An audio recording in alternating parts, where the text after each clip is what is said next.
Welcome to the Dear Creator YouTube channel. If this is your first time here, I am Daniela, and my primary focus on this channel is to think on these things. And what I mean by that is there's so many thoughts, there's so much content to consume that I really want to funnel through this content in a very intentional way. And I'm inviting you all into this world with me. Now, you don't have to stay here, but I will use this video as a reference to something new that I'll be adding to the channel, which is the Happy Weight Bible experience, investigation, book club, or study, because I do want to implement the Bible with some of the content that I'm consuming, if not all of it, because I have a belief system that is highly focused on my relationship with faith and all of the things about life, right? I have an interest in other people's stories and how they frame it and where it comes from. And so what I'll be doing is out loud, I will be sharing what that means to me. But before I get into today's video, which is going to be a reference for anyone who was interested in the Happy Weight Bible Book Club experience, study, investigation, I want to make it clear exactly what I'm doing here, and not only for you all, but for myself, since it could be one view, it could be 200 views. I am sharing that I want to continue to show up because this is where I feel most comfortable. This is something that has been activated in me recently. It's also been served as a reminder that I do have a high interest in what this faith experience is supposed to look like on earth. Why do we have so many different perspectives of it? When do we get to the point where we can start walking in one accord? But most importantly, how can I start to see that in my own life? How can I start to judge my experiences the way that it's healthy and mindful? So when I talk about Dear Creator, we have to think about it in two different lenses for those who are just joining the channel. This is a place for self-awareness. We're going through the lenses of the book of the Bible, but we're also expressing authentic thoughts and we're questioning, but questioning doesn't have to be a bad thing. We just want to be able to understand and even start to build a relationship or start a conversation with not only the creator, but those who create content online. So you'll see two different types of content. You'll see a content where I am focused on my relationship with the creator and maybe positioning a question where I am struggling with. But you'll also see me bring in the community, bring in commentary from other creators, and mindfully going through that content with a guideline of questions and a framework, which I'll get to a little bit later in this video. The goal is for us to not just consume content, but to actively engage with our perspectives. We're going to reflect on how it shapes our thoughts, how it shapes our conversations, how it shapes our behavior when we're consuming particular content, especially in this world of spirituality, faith, and religion. I feel like it's a very sensitive topic, but I don't want to just sit on the sideline to go, oh, I didn't like that they're doing that, and what does that mean, and why are they so stressful, and why are there so many cults out here? I've been watching a lot of cult documentaries that's like, woo, child. We can easily find ourselves in cults that don't even look like cults, and I will hopefully do my very best to position these conversations to us. We can think together. I will be sharing what my final thoughts are, or if I even have a final thought with some of these things, but I'm inviting you all, and that's the point with that. So as I review social media, we'll review key questions, and I'll share those frameworks with you to see if it helps and to see if it helps me. So now let's go into Happy Weight. I want to describe what the Happy Weight Bible study is. It's very similar to Dear Creator, but we are intentionally looking at the Bible. So sometimes if I come on here and I'm reviewing a show, it won't just be about the Bible. It might be something fun, it might be something light, but it's still going to encourage us to think. But Happy Weight is the experiences that I've been having with this religion and spiritual journey, the relationship with God and the Bible, that I want to now have in an open platform where if you're a person who identifies with deconstructing religion or even renewing your relationship or having questions or feeling like I was in a cult and left a cult or any of those places where you're just even curious, you can even be someone who's very angry at the space of religion and spirituality. I'm inviting you all to this conversation, and I'm hoping that you don't come angry. I hope that you come thoughtful with your questions, and we really try to figure out where our anger comes from, what it stems from. Does it absolutely have to do with our relationship with God and prayer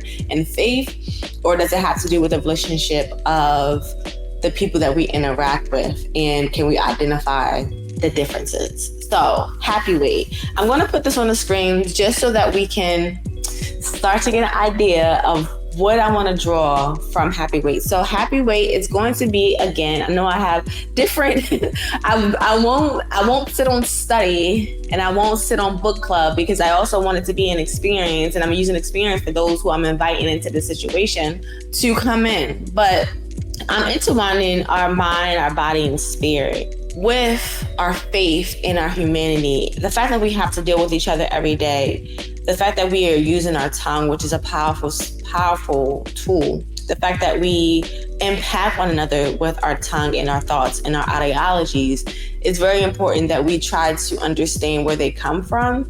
And I don't think I'm going to hit the nail with this. When I look out into the world and I look at all the stories, I'm like, how did people come to that mindset? Why do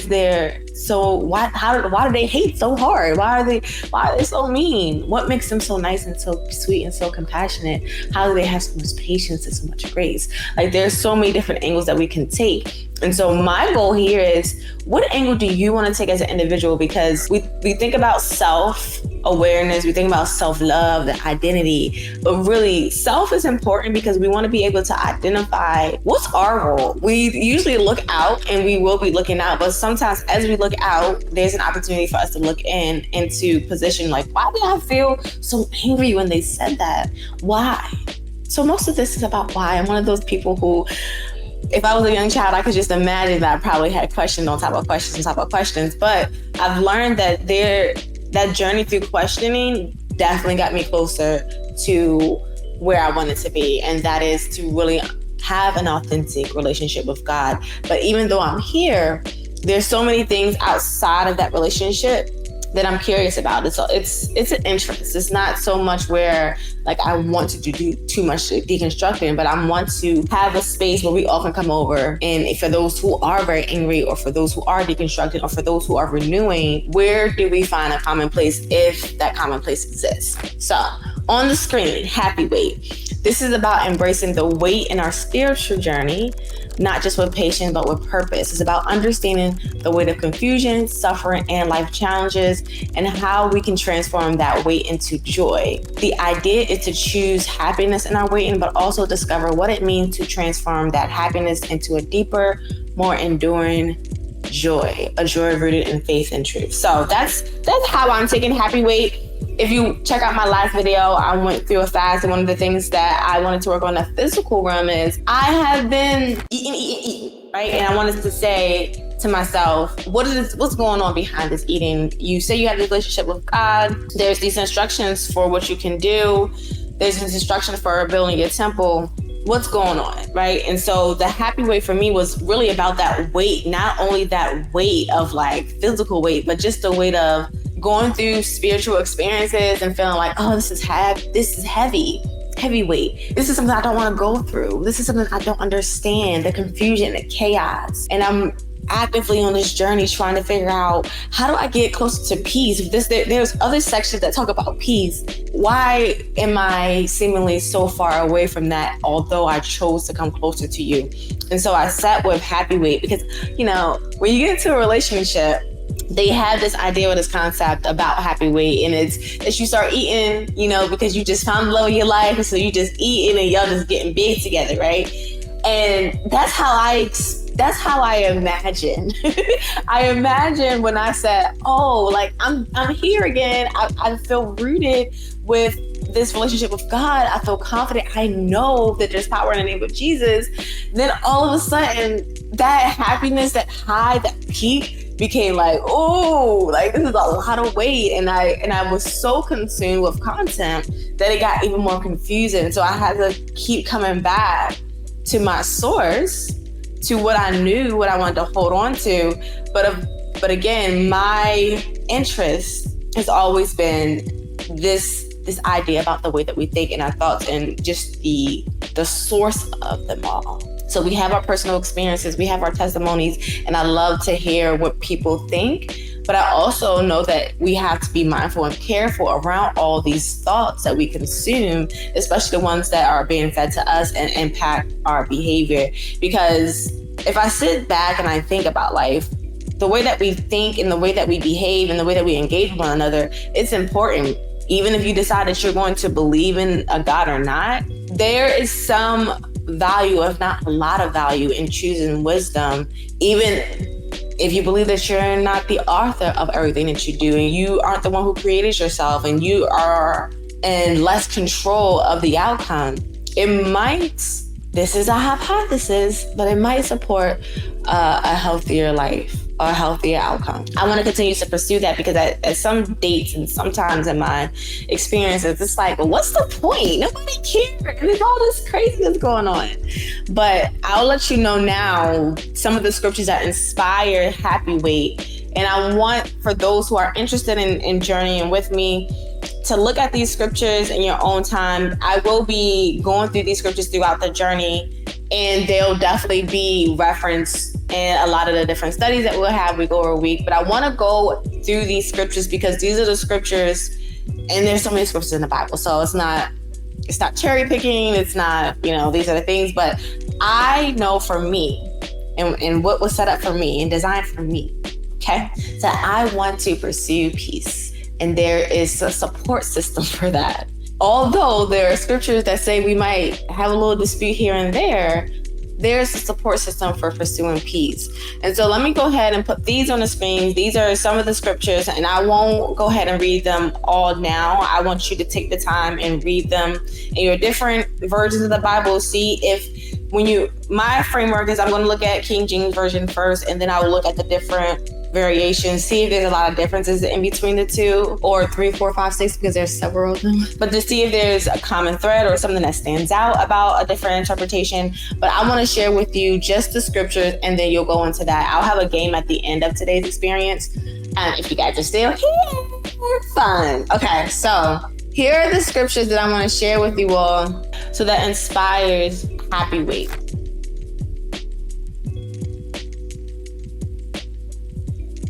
So the first one is in Philippians 4:8. We're thinking about the virtues like honesty and just and being pure and lovely and having a good report. And Galatians 5:22 through 23, we're talking about the fruit of the Spirit, which is joy, peace, gentleness, goodness, faith, meekness, temperance. The things that we don't have any law against because we will explore it.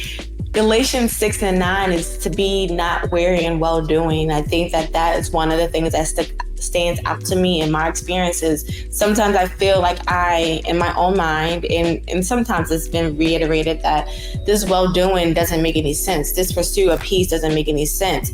But the fact that it's weary is because it does get a little heavy sometimes where you feel like you don't see the results or you still are in confusion. And then of course, pursue peace in Romans 14:19. The 2 greatest commandments in Matthew 22:37 through 39. Having godly conversations, 2 Timothy 2 through 16. Edifying one another in Ephesians 4 through 9. Correcting with compassion. Now, this correcting with compassion is in the story of John 8 through 11. I just appreciate it because we see that there are people throwing stones and judging like we do in our everyday world, but then we focus on the behavior of Christ, who had this power, who could use the power for good or to use this power in a way where it's like, yeah, I'm the boss, but use this power to be a teaching moment all the time where yes, we can identify that someone needs to be corrected in a certain way, but I'm going to show compassion and I'm also going to show correction and give you direction on where to go. Amazing. If we're thinking about following any leaders in a church or following anybody's content, the framework of being able to say, this is what I think I noticed online. And I was pause here. I only got like 2 more scriptures, 3 or 4. But this is what I noticed. Sometimes when people are very passionate about what they believe in, there's a certain tone, there's a certain delivery, and for some of us we need that. And I think on the other end, some of us need someone who doesn't have to deliver it that way. And when we think about our gifts, or when we think about, who's giving it right or who's giving it wrong, we have to identify that there's a group for everyone. So I imagine that there's a group of people who are like me, where I don't need you to yell at me. I don't need you to be condescending. I don't need you to even use harsh tones. I just need you to tell me what it is and lead me in direction and back it up by a source. So that's how I see things. The other one is happiness and joy. So I think that happiness and joy can be attained. So we're looking at Proverbs 3:13. My yoke is easy. I like to focus on my yoke is easy in Matthew 11:28-30, because most of the time when I was thinking about the weight of how things felt like suffering, or everything were always going wrong, and I felt like, can I achieve happiness here? It was of my own doing. And when I think about scriptures like the yoke being easy, I wonder, what am I doing where I'm not I'm not tapping into that? Galatians 6:2, the burden of one another, but also the burden that we can carry for ourselves. I use an example of, we're all at a table. The meal has been prepared for us. All we have to do is clean up our own mess. The other example could be, we're at a table. The meal has been prepared for us. Everybody gets up, but then one person is left with all of the cleanup. Now, we can look at that different ways. We can say that maybe that person wants to serve and do for others. But in my idea, it's almost like, well, what's the problem with everyone taking on their own thing? That means taking on your own thing. Whatever your gift is, operating in your gift. Taking on your own thing. If you have something that you're struggling with, don't put it on other people, but determine how you can start shifting and making decisions to help you with that. Some of those decisions can be going to therapy or going to another resource, but it still has to be a decision that you wholeheartedly go into. So yes, that's what that's about. Okay, and then I also want to go into take no thought for tomorrow in Matthew 6:25. Taking no thought for tomorrow is something that always comes up for me. Like it's almost like boom, bam, bam. Okay, boom, bam, bam. Because take no thought for tomorrow is leaning into this idea of all the things that we're worried about. All the temporary, the critical things, our food, our clothing, our water, taking no thought for it, that worry, right? Most of some of this is coming out of, or used to come out of, like, oh my goodness, like worry. But embracing this happy weight, embracing the journey requires both the art of thinking, but also not taking no thought, which is the worry part. So I can think, but I don't have to worry if I have a clear understanding of what I need to do and what happens at the end. What's my end goal? What is the outcome of this content that I'm consuming? What is the outcome of my experience or my journey of earth? What is it that I want to see? What do I align with? And then lastly, I have seek ye first the kingdom of God, and all these things should be added unto you, Matthew 6:33. And I would say that would be the outcome. The outcome would be all of these things that can be added unto me if I first do these things. And to me, doing these things is going through this treasure hunt, is going through the idea of pursuing that peace, finding out the kingdom of heaven and the people and the building of one another, that one body. What is it that I can do in my place, instead of looking always outwards to say, hey, that pastor over there is doing it wrong, and that person over doing it, or the church is evil and they did that. Like, what do I need to do? What is my experience and what my action items are going to be for myself? That's what I'm inviting you all into this for. I want to have these conversations with you and having as transparent as I can on YouTube about my own life, but also provide a space for you to determine what you want to see in your own world. What is it that you want to do in your own world? Because we do spend a lot of time trying to change the world, and sometimes it could just be what we need to change in our own living experiences. So now I want to go ahead and share with you all some of the topics that I want to explore when it comes to happy weight. So this is going to be different from the typical Dear Creator YouTube channel, where I could really be exploring anything that comes to mind. But when we talk about happy weight, this is really focused on that relationship in spirituality, religion, faith, Bible, the relationship with God.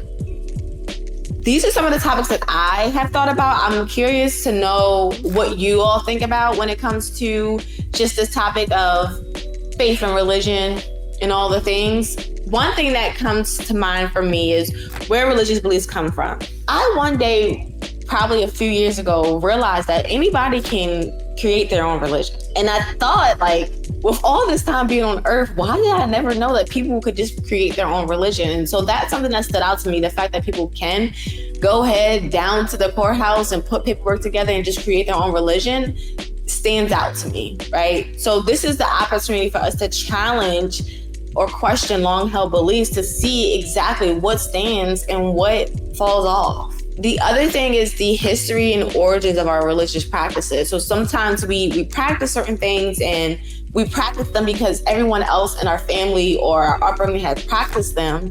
But why? I want to say this. The other thing is about how religion has been used to control people. It justifies wars and it has limited people's rights. And I think this is a topic where I will have to bring in some experts. I will definitely bring in people who have the experience of studying this. But it stands out to me because one of the reasons why I ever started even getting on YouTube is I wanted to focus on, healthy mindset and healthy thinking and, who I was as a being. So I would always say my health, my being, and my mind. But I started this because when I came out of an experience that was using religion or faith or the Bible to control people's mindsets, I thought, how did I get here? Right? Like, why does it seem like there's a certain people who think like they would never be there, but accomplish that same outcome with their day-to-day life? So although I feel like religion can be used to control people's mindsets, it's not very far in all of the other things that we practice in this life where it's also control our mindset. So I want us to be thoughtful thinkers and not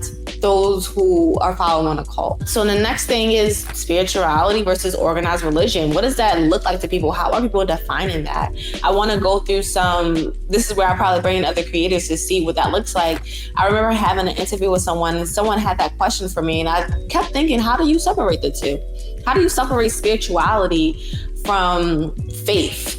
Or if someone identifies themselves as a Christian, how do you say that there's no spirit in that? If you are spiritual, how do you say there's no religious practices in that? I understand to a certain degree, people are really lumping in spirituality with the fact that somebody uses crystals or they sage or they use astrology, and they classify like religion as like, I guess, anything other than that.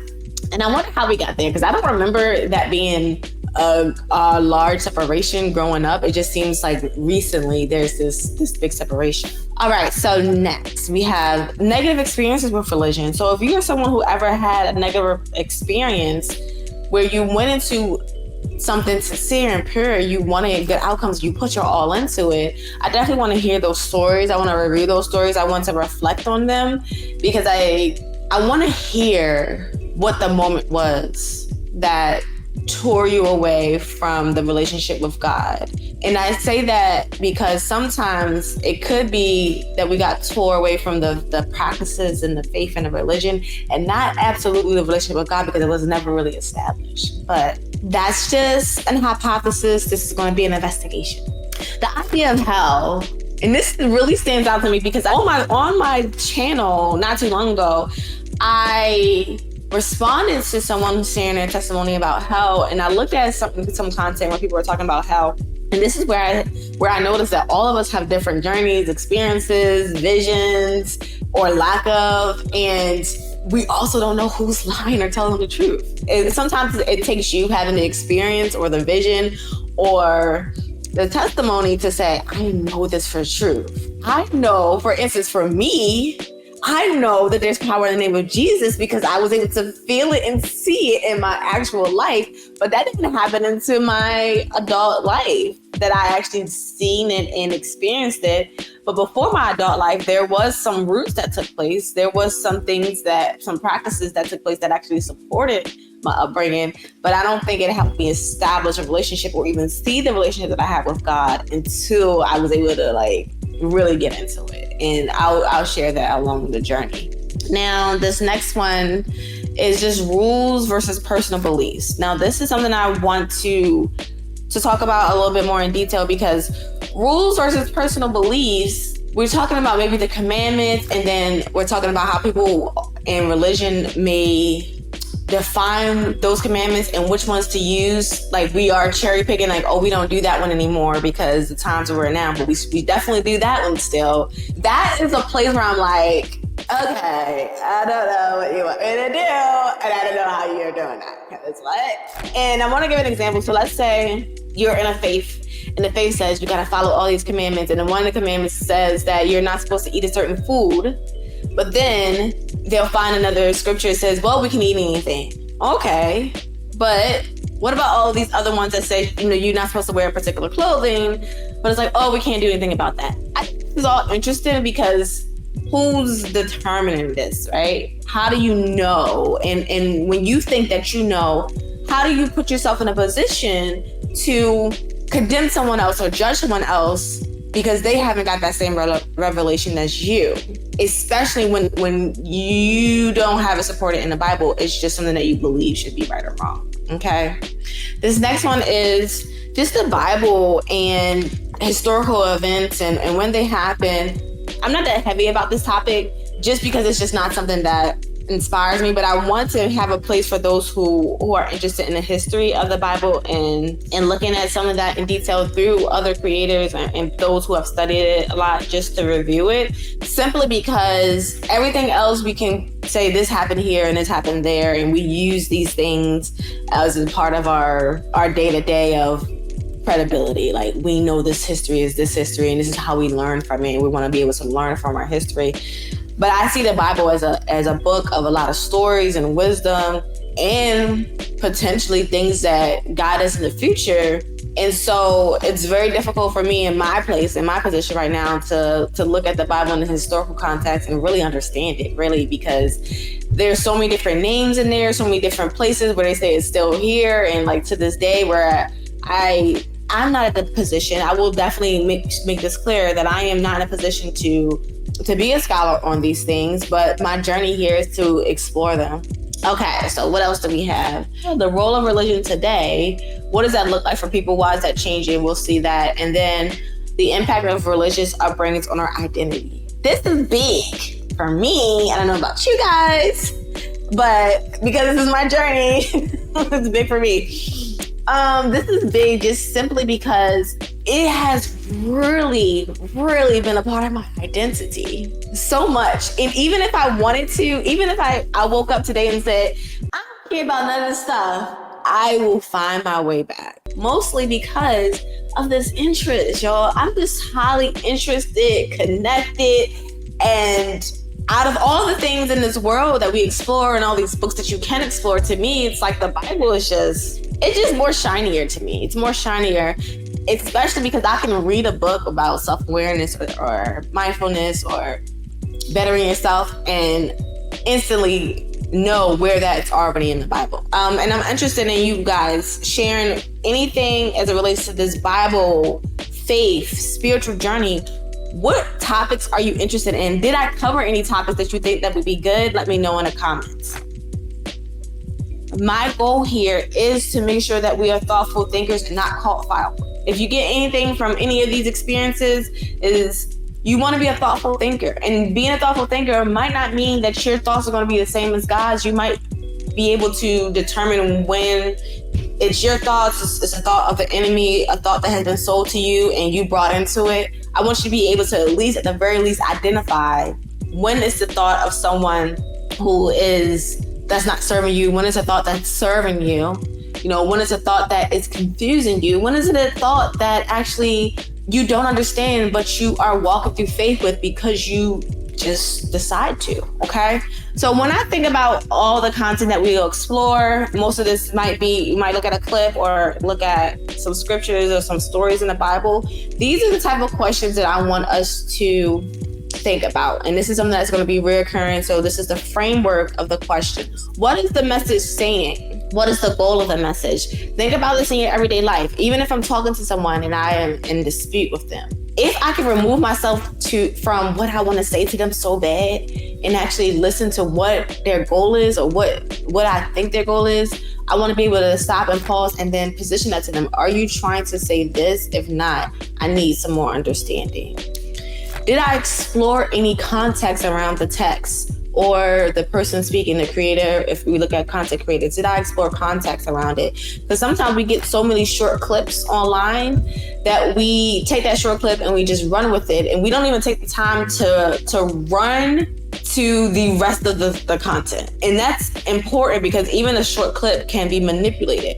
And this is the whole idea of what people think religion does, or what people in power do, is this idea of manipulation. So I don't think it's the best choice or decision for us to actively engage in being a manipulator or manipulation. Why does it stand out when we're looking at any of this content, or we stop and we focus and we let it sink in? Why is it standing out to us? Is it because of something that it resonates with us, it's personal, it hits us and it triggers us? What is clear, what is unclear? This is something that you'll definitely see me go through a lot as far as what we say in the Bible, is because there are a lot of things that's truly clear to me because of the personal relationship and because of prayer. If I was to just read the Bible like I had in the past without a relationship and with prayer, I definitely probably would be like, nope. And I have been like that, actually. I actually threw away my Bible and thought I would never, ever touch the thing before. But here I am, my Bible is right here and I've been touching it every single day.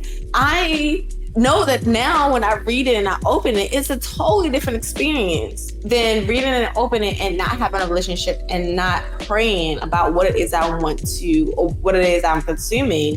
I think those are two very critical things to do or start to establish, is that relationship with the creator of the Bible. So we're establishing a relationship with even the people in our lives before we even go into the content of their character and the content that they're sharing, the content of what they're expressing to us. We have to establish a relationship with them first to identify, are they someone X, Y, and Z? If I know who this person is, or I have an idea what the person is based off of their content and their behavior, then I know how to navigate and move. Okay? Now, am I bothered or disturbed? Why? What would prayer look like for understanding discrepancies? So I said that just previously. What does the prayer look like? If I pray, some people say different languages for prayer. If I just put a request, I want to be able to understand this. Are there any scriptures or stories or situations that support me when I'm reading this text? What's the challenge? Or here's my favorite part, the weight of whatever challenging for us. So sometimes when I use happy weight, I put weight and weight, but it's really just a weight because happy weight. I'm hoping you put it all together. But the weight sometimes could be, I have to wait on an answer. I have to wait on understanding. I have to wait because I did get the answer and I didn't like it. And so I want to be happy through that process, because if I get a no and I'm unhappy through the entire process, or I choose to be unhappy through that entire process towards joy, then it's going to be uncomfortable. But if I am intentionally choosing to be happy, what can I find through that journey? The weight is, is this going to be heavy? Do I already know the answer, right? Do I know the answer and I don't like the answer? That's what's making it suffering, and that's what's making it weighty. What alternative perspectives are there? So when we're looking at people's content, we'll be able to identify that they have a key message that they're trying to draw or bring across to us. Are there alternative perspectives? This is where we identify, what does it mean to look at it from the other side? Because sometimes we look at it from one side, we just take it and we agree with it. Right now, we're living in a political landscape where it's right or left, and you identify with one and you just take all of their ideologies and all of their ideas just because they're on a side, but you don't consider that there might be things on one side or the other that can also support everyone as a whole, because you are one-minded. What are my quality questions for leaders? This is really going to be for those who are not active in church or not active reading the Bible, but there's like a sort of a relationship there. When you don't have that relationship with church as strongly as you want to, or the Bible as strongly as you want to, because you just feel the confusion or lack of guidance, I think one of the things you have to do in order to vet out the leaders in this space who are going to be quality is to be able to position those questions that you have to them and see what their answers look like. Are they talking about these things? Other questions that we'll get into is how do we get on one accord and what is my action step? So we might see all these questions.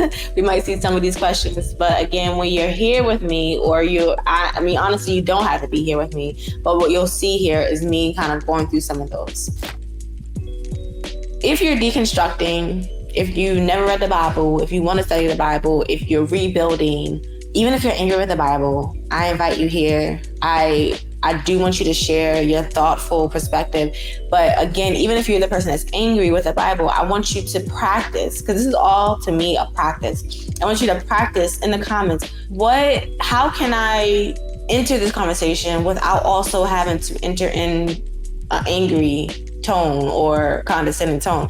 How can I practice this conversation to be honest and authentic about, what I want to share, but be mindful that my tongue is very powerful and I can use it so that people can hear me and receive it, even if they don't really agree with it. So now we can get into the game. Before we get into the game, I want to get some feedback from you. So I'm going to put on the screen a question that's going to really help you understand if you're going to be here with me or not. And that is, how would you describe your current relationship with the Bible or God? So is it A, I rely on the Bible in my relationship with God as a foundation of my life. It guides my decisions, thoughts, and actions daily. B, I have a connection with God, but I'm still exploring what that Bible means to me and how it fits into my spiritual journey. C, I'm questioning or reevaluating my personal relationship with God. I'm seeking answers and clarity right now. D, I'm distant from the Bible and unsure about the relationship with God, but I'm open to learning and discovering more. Or E, my relationship with the Bible and God is different and I have another perspective. And that's when I invite you all to share in the comments. I'm actually going to stop the video here. I want to know your feedback. I want to know if anything is clear, if all this was clear. If it wasn't unclear, please communicate that to me, because I am practicing, how to communicate, what I want to communicate, and what I want to share with you all, because this is a passion of mine. Again, like I said, people come on YouTube and they have a passion for fashion, they have a passion for slime, they have a passion for arguing, they have a passion for reviewing people's lives. I really have a passion for investigating and discovering our personal stories and experiences as it relates to this faith journey, this spiritual journey, this religion journey. And so because I have this passion, I can do this all day with 100 or 200 views. But if you decide to be here with me, I hope that you stay. Until next time, hold on to you as much as you can. Hold on to your health, your well-being, and your mind. Be mindful. Bye.